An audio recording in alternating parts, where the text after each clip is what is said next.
শুভ সকাল বন্ধুরা, আবার একটা নতুন ভিডিও নিয়ে তোমাদের কাছে চলে আসলাম। আজকে মহাশিবরাত্রির দিন। ভগবানের কাছে এই প্রার্থনা করি সবাই যেন ভালো থাকো, সুস্থ থাকো। ঘুম থেকে উঠে বাসি কাজ করে তারপরে এসে পড়লাম দুধ জাল করতে। গরম পড়ে গেছে তো, মোটামুটি গরম ভালোই দিনে। যদি দুধটা নষ্ট হয়ে যায় তার জন্য আগে দুধটাই জাল করলাম। তারপর আমাদের জন্য চা বসিয়েছি। আমরা তো আবার লিকুইড দিয়ে চা খাই, মানে দাদাভাই খায় গরুর দুধের, আমি আবার গরুর দুধের চা গন্ধটা আমার ভালো লাগে না। তার জন্য দুজন মানুষ দুভাগে চা করব, এই জন্য একসাথেই চাটা করি। তারপর মেয়ের জন্য দুধ গরম করে নিব। কারেন্ট নেই জানো, গতকালকে রাত্রে কারেন্ট গিয়েছে, আজকে সকালে কারেন্ট এসেছে। কারেন্টটা না থাকলে অনেক অসুবিধা হয়, ইন্ডাকশন ইউজ করা যায় না।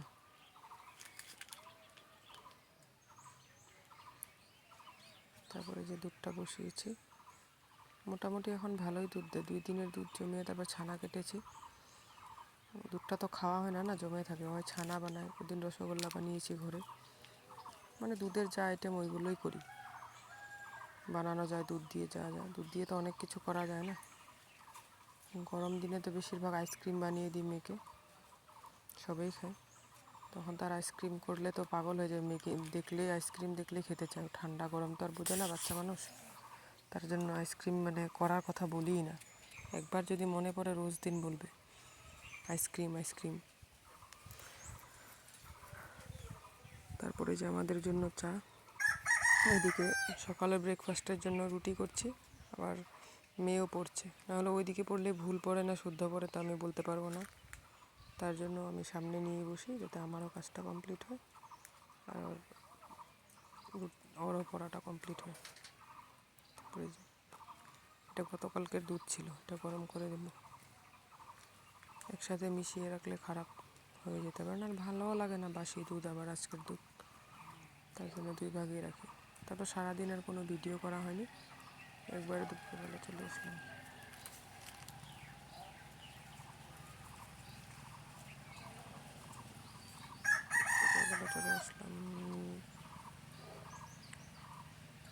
এটা আমাদের বাড়ির সামনে ধনশিরি নদী।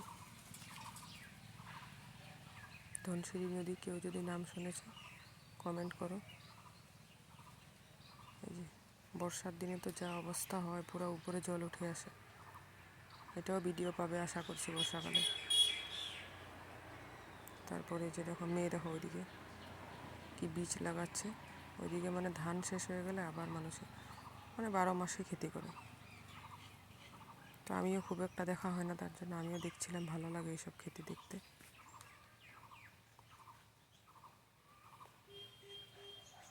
তারপরে যে নদী দেখছো, চা সুন্দর লাগছে একদম, মনে হয় বসেই থাকি ওখানে। কিন্তু ওষুধ আনতে গিয়েছিলাম, ওখানে বসে থাকলে তো আর হবে না, সন্ধ্যাও নেমে আসবে। শরীরটাও খুব একটা ভালো ছিল না, যাব না করে করে না। তারপর সবাই বললো চলো, গেলে ভালো লাগবে। আর পুজো সবসময় না করলেও হয় না, না এত বছর হয়েছে বিয়ে, সববার বলে যায়, নিমন্ত্রণ করে যায় বাড়ি এসে, তারপরেও যাই না। চলো এবার মেয়েটাও অল্প বড় হয়েছে, বুঝবে না, দেখবে ওরও মনটা ভালো লাগবে। কত আর ঘরে বসে থাকবে না, ঘুরে আসলে মনটাও ভালো লাগে দেখবে। এখানেও দেখলাম বাচ্চাগুলি খুব খেলা করছে, সাইকেল নিয়ে দৌড়াদৌড়ি। এইদিকে অনেক বাচ্চা আছে তো, অনেক ঘর আছে। নদীর সামনে নেই, ওইদিকে একটা বস্তি আছে, গ্রাম মানে অনেক ঘর, খুব ভালো লাগে ওইদিকে গেলে।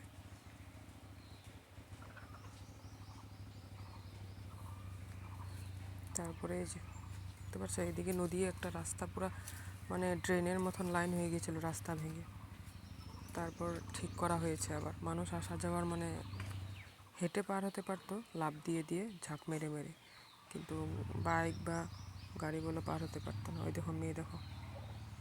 তারপর এই বাড়িতে এসেছিলাম পুজো, মানে এই বাড়িতে নিজের থেকে শিব উঠেছে।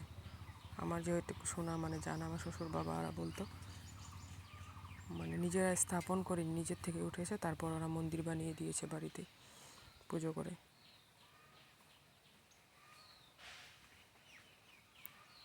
দেখতে পাচ্ছ যে এই শিবটা, এখানে মানুষের জল ঢালে পূজা দেয়। এই শিবলিঙ্গটা ওরা এখন রোজ দিন এখানে বাড়িতে পুজো করে, রোজ দিন জল ফুল দেয়। আর বাইরে এই যে মানুষের প্রদীপ জ্বালিয়েছে, ধূপ জ্বালিয়েছে, এখানে জল ঢেলেছে। আজকে এটুকুই শেয়ার করলাম, বেশি একটা শেয়ার করতে পারিনি। যদি ভালো লাগে লাইক, কমেন্ট আর সাবস্ক্রাইব করো, আমার পাশে থেকো।